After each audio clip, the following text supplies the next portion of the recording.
Study of charge at rest.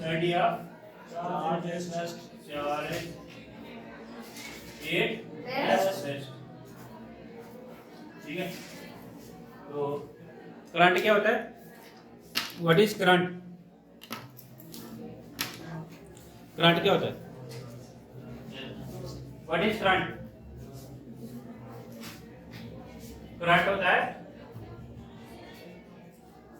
Flow of charge, और bracket में मैं लिख लेता हूं इलेक्ट्रॉन। आप लिखना या नहीं लिखना, मतलब चार्ज इलेक्ट्रॉन ही फ्लो करता है। Flow of charge in particular direction, particular direction.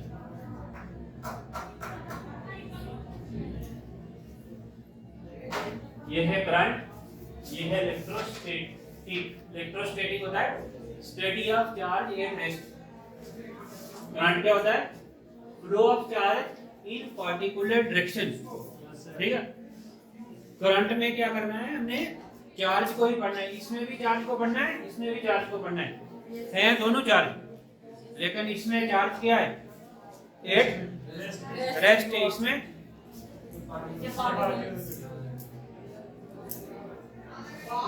Flow of charge in particular direction. इसमें चार्ज जो है फ्लो कर रहा है किसी डायरेक्शन में, पर्टिकुलर डायरेक्शन में, किसी खास डायरेक्शन में। जैसे ये मेटल है हमारे पास, ये कोई मेटल है, इसको हम बैटरी से जोड़ेंगे।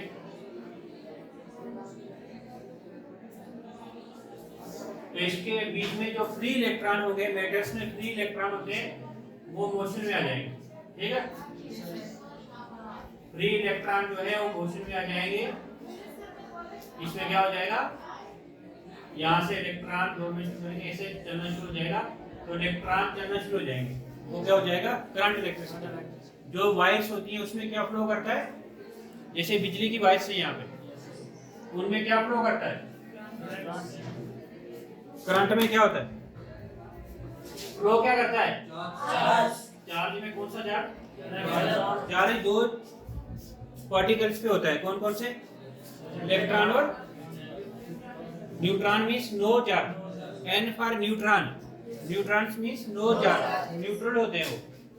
चार्ज किस पे होता है? इलेक्ट्रॉन और प्रोटॉन पे। प्रोटॉन पे positive charge, P for proton, P for positive. तो इलेक्ट्रॉन पे नेगेटिव चार्ज होता है, यही फ्लो करते हैं। प्रोटॉन फ्लो नहीं करते हैं। वायर्स में फ्लो क्या करता है? जैसे ये तारे हमारी, फ्लो क्या करता है इसमें? क्या चार्ज? इलेक्ट्रॉन चलते हैं। ठीक है, जैसे इसके एग्जांपल में आपको दूंगा।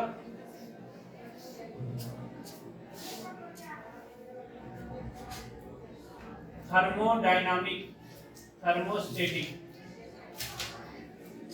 थर्मोस्टेटिक क्या होता है? Thermo means heat, static means rest.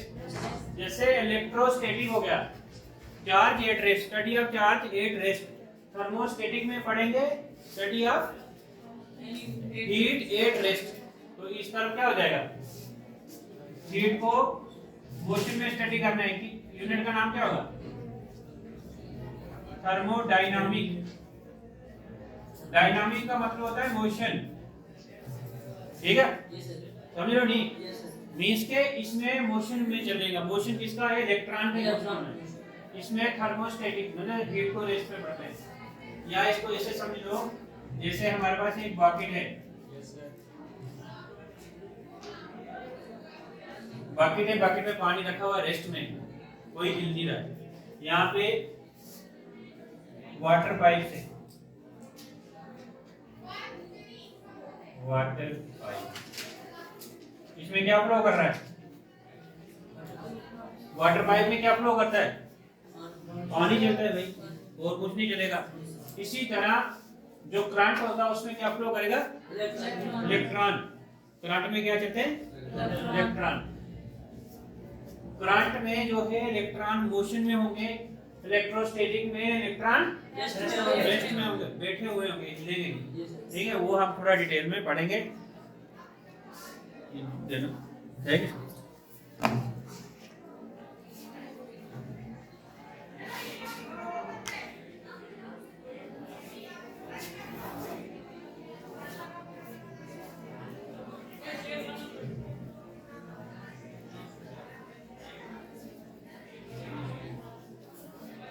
वापस आएंगे हम किस पे? थर्मोडायनामिक्स। करंट इलेक्ट्रिसिटी हमने अलग से पढ़नी है, उस दिन वो पढ़ेंगे। ठीक है, अभी भूल जाओ। हमारे पास क्या है? इलेक्ट्रोस्टैटिक। इलेक्ट्रोस्टैटिक क्या होता है? Study of charge at rest. तो चार्ज किस पे होता है? इलेक्ट्रॉन पे होता है। एक इलेक्ट्रॉन पे चार्ज होता है 1.6 × 10⁻90 ESU। ESU मतलब इलेक्ट्रोस्टैटिक यूनिट। एक इलेक्ट्रॉन पे इतना चार्ज होता है। यही चार्ज जो है फ्लो करता है। ठीक है, तो इधर से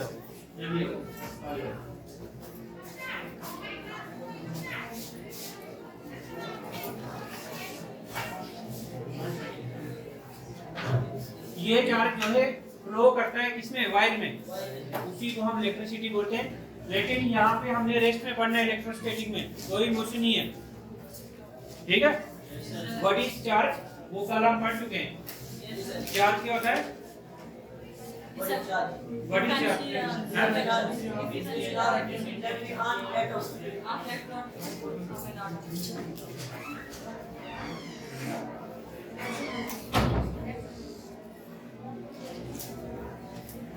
चार्ज क्या होता है? और इसको रिप्रेजेंट किससे करते हैं हम? चार्ज को रिप्रेजेंट किससे करते हैं हम? क्यू से। और इसको यूनिट क्या है इसके? हाँ, कॉलम्स। ठीक है, यूनिट इसके कॉलम्स हैं। रिप्रेजेंट इसको क्यू से करते हैं। और लाइक चार्ज क्या करते हैं? लाइक चार्ज क्या करते हैं? रिपेल करते हैं। अनलाइक चार्ज अट्रैक्ट करते हैं। ठीक है, इतना हमने पढ़ लिया था ना। अब हमारे सिलेबस में है कूलम्ब्स लॉ। कौन सा? Coulomb's law.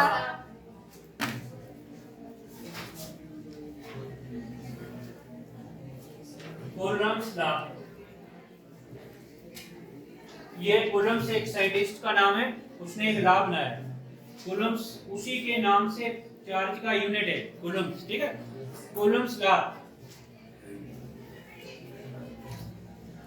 Coulomb's law states that, क्या स्टेट करता है? फोर्स ऑफ अट्रैक्शन भी आएगा, इंटरेक्शन भी है और रिपल्शन भी है, दोनों। तो दोनों को हम एक चीज लिख रहे हैं, क्या लिखेंगे? इंटरएक्शन। इंटरएक्शन का मतलब वो अट्रैक्शन भी हो सकती है और रिपल्शन भी हो सकती है। ठीक है, force of interaction is any between any of force of interaction वही लिखना था जवाब। between I and any other thing। क्या लिखना है? any लिखना है, between any force of action between two charges। ठीक है, जो फोर्स है, फोर्स को हम किससे रिप्रेजेंट करते हैं? F से। Force of interaction between two charges is directly proportional. Directly proportional. Directly proportional to the multiplication में प्रोडक्ट लिखूंगा। मल्टीप्लिकेशन का मतलब ही प्रोडक्ट होता है। Is directly proportional to product of, या मल्टीप्लिकेशन लिख लो जो लिखना है।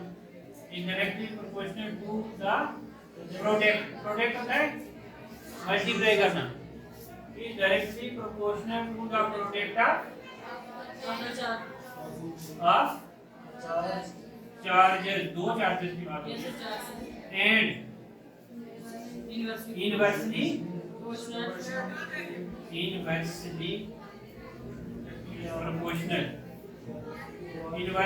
proportional to square of distance between them. ठीक है, दो चीजें बोल रहा है। नंबर 1 बोल रहा है force of attraction is directly proportional to product of charges Q1 and Q2।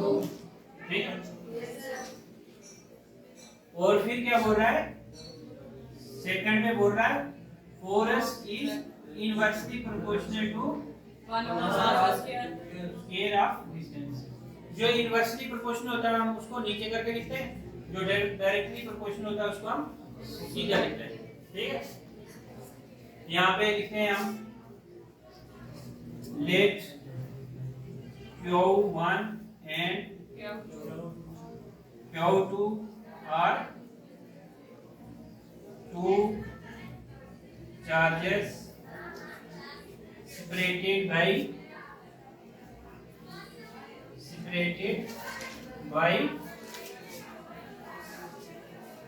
distance और x स्क्वायर लिखा है, यहाँ लिखो। ठीक है, कहीं पे r होगा, कहीं पे x स्क्वायर होगा। हैं कौन सा, ये आगे से लास्ट पे second distance let Q1 Q1 comma Q2 are two charges separated by distance r। ठीक है, डिस्टेंस कितना है इनके बीच में, r। ये बता दो सारा बता दो।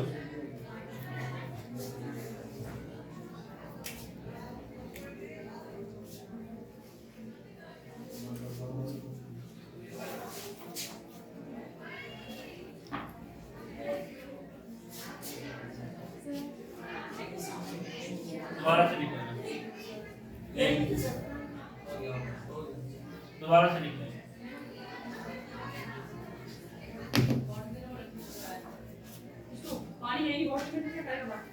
Q1 Q2 ये दो चार्जेस हैं, डिस्टेंस कितना है इनके बीच में, आपकी बुक में आ रहे x है, r ही लिख देते हैं। ठीक है, ये चार्जेस हैं, पॉइंट चार्जेस हैं। ठीक, इनके बीच में डिस्टेंस है r। तो according to Coulomb's law, according to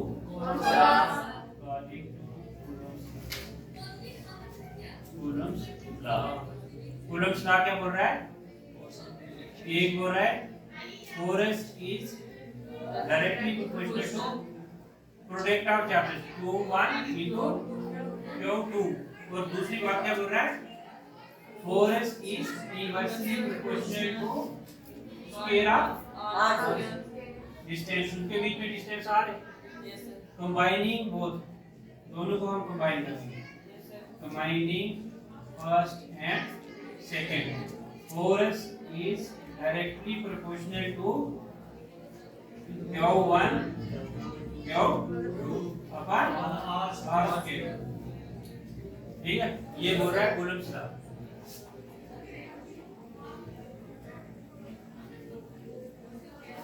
अब जहां पे भी आप प्रोपोर्शनैलिटी पढ़ोगे फिजिक्स में, बहुत सारी प्रोपोर्शनैलिटी पढ़ोगे, जब भी प्रोपोर्शनैलिटी हम लिखते हैं तो उसको इक्वल टू में चेंज करना है, कहीं पे भी लिखोगे। ठीक है, यहाँ पे भी प्रोपोर्शनैलिटी लिखी है, इसको मैं किसमें कन्वर्ट करूंगा, इक्वल टू में। और जब भी प्रोपोर्शनैलिटी इक्वल टू में कन्वर्ट होती है, एक नई चीज आती है, उसको बोलते हैं कांस्टेंट ऑफ प्रोपोर्शनैलिटी। क्या बोलते हैं, हर जगह लगानी है आपने, चाहे ओम्स लॉ पढ़ोगे, चाहे कूलम्ब्स लॉ पढ़ोगे, और भी कुछ पढ़ोगे, प्रोपोर्शनैलिटी किसमें कन्वर्ट होती है, इक्वल टू में। और एक नई चीज वहां पे लगती है, उसको क्या बोलते हैं, क्या बोलते हैं उसको, कांस्टेंट। क्या बोलते हैं, कांस्टेंट। जैसे यहाँ पे है force is directly proportional to Q1 into Q2 upon R square। Force is equal to, proportionality equal to में कन्वर्ट करनी है, और जब भी करनी है आपने तो एक कांस्टेंट लगाना है, ठीक है। यहाँ पे भी कांस्टेंट लगाते हैं, यहाँ पे के लगाते हैं, ठीक है। Q1 Q2 अपन R का स्क्वायर। Where यहाँ पे लिखना है where K is constant of proportionality, ठीक है। And dielectric constant.